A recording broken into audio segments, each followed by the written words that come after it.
In a futuristic dystopia, people are known as members and their lives are controlled by the administration known as the collective. Most illnesses have been cured, and there's no violence or crime, but in the process they've also got rid of emotions, and now it's forbidden to show any feelings or make any contact with other members. There's no love or marriage, and babies are born through artificial insemination whenever a particular woman is summoned to do her part for society. There are no colors or decorations either, everyone wears white and lacks a personality.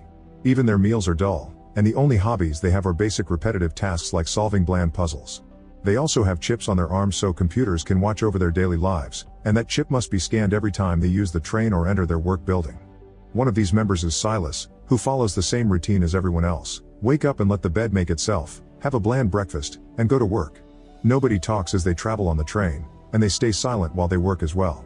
Everywhere around them, screens remind members to report any deviant behavior, including minor things like a faint smile.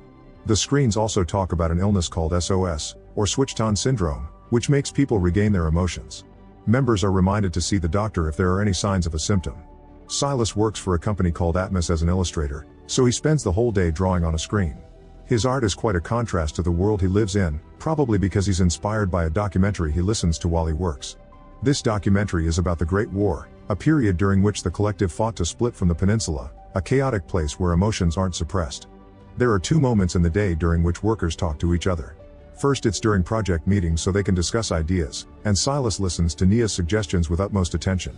The other moment is lunch, during which everyone makes sure to sit with enough distance among them.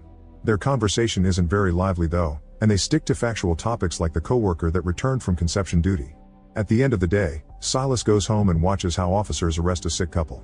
Later at his apartment, Silas continues his bland routine: a meal prepared by the home AI, solving another generic puzzle, and going to bed. It's the same routine everyone else in the building has. The next day, Silas watches the news and learns that the sick couple will be sent to a defective emotional neuropathy facility or DEN.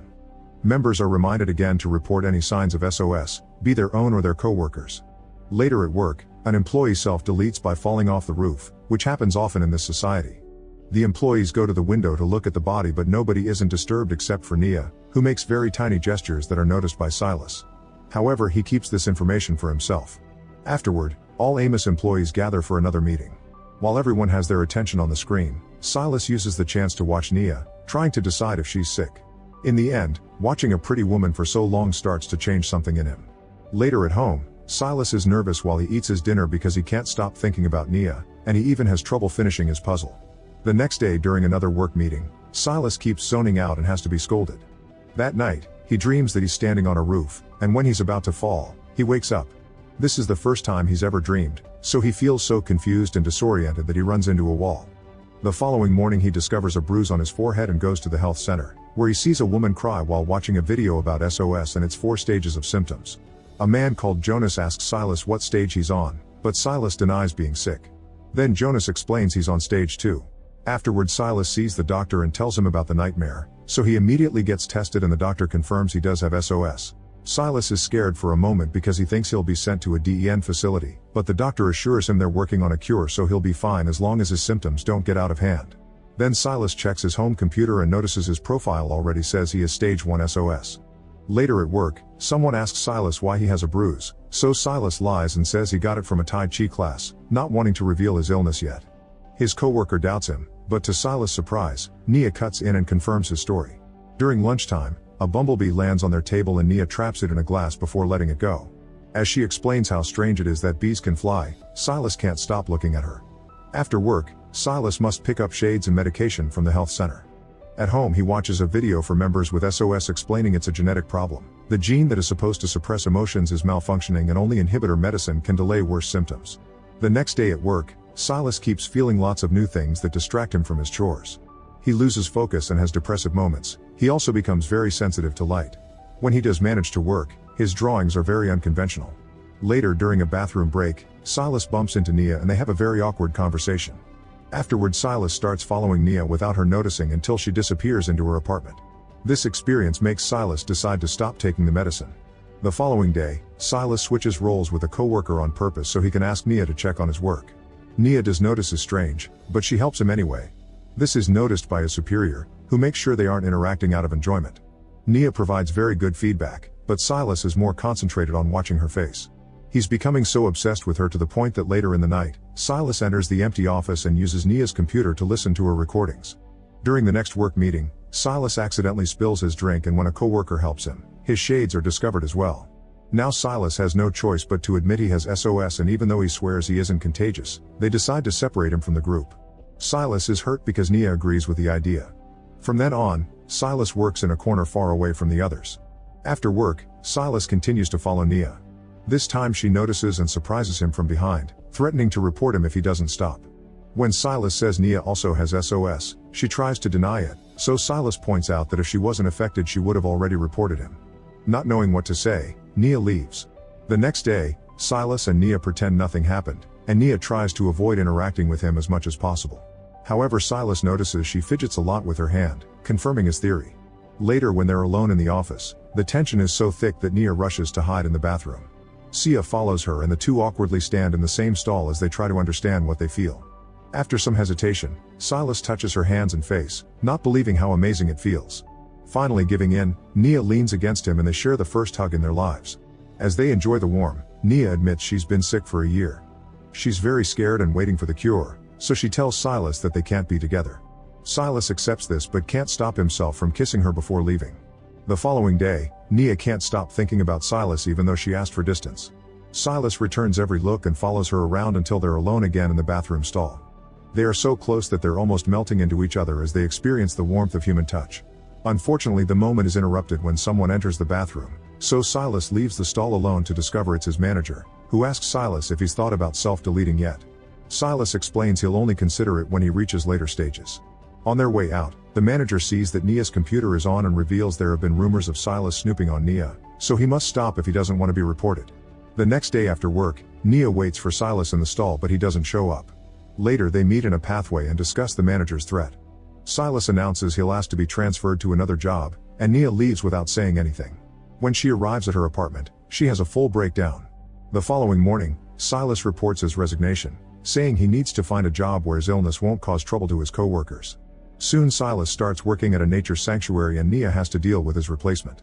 She isn't handling the situation well as she thinks of Silas every time she sees his cup, which she ends up taking back to her place. Her performance at work starts to decline as well. Sometime later, Silas bumps into Jonas and finally shares all that he's feeling lately with Nia. Jonas immediately understands because he also used to have a connection with a woman, but unfortunately their story didn't end well. Then Jonas invites Silas to a support group for people with SOS, and Silas gladly attends a meeting. The people there are scared of the DEN facility, and when Silas asks about it, Bess explains that half the people sent there end up self-deleting while the other half are forced to go through an emotion-suppressing treatment. Bess is a doctor who hides her SOS so she can be there for the patients at the facility. When Silas returns home, he finds Nia waiting for him.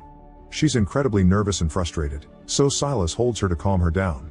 This simple touch grows into more and soon they end up doing the naughty together. Once they're done, they're so amazed by the experience that they discuss the subject of love and vow not to be apart again. From then on they act as strangers during the day, but at night they reunite as lovers. They go on secret dates and get to know each other better, sharing aspects of their lives like dinners and showers. Nia soon regains her mood and her work performance improves. Sometimes when they cross each other on the street during the day, they let their hands brush against each other.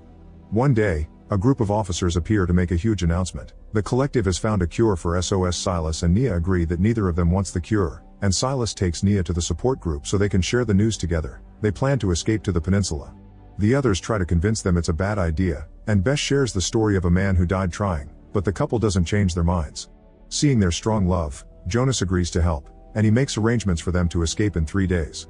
The next day when Nia arrives at the office, an alarm goes off and an officer immediately takes her away. Later Nia meets Silas with some terrible news. She's getting summoned for conception duty. This means Nia can't leave because she won't be allowed in trains. However, Silas has an idea. She should go to see a doctor and get tested because once they see she has SOS she won't be eligible anymore. The following day at the health center, the doctor tests Nia's blood and is shocked to discover she's pregnant. Naturally occurring pregnancies are one of the worst crimes in this society. Meanwhile, Silas is waiting for Nia at their meeting spot, but she doesn't show up and he gets worried. He goes to the health center and is devastated to discover Nia is being taken away to the DEN facility.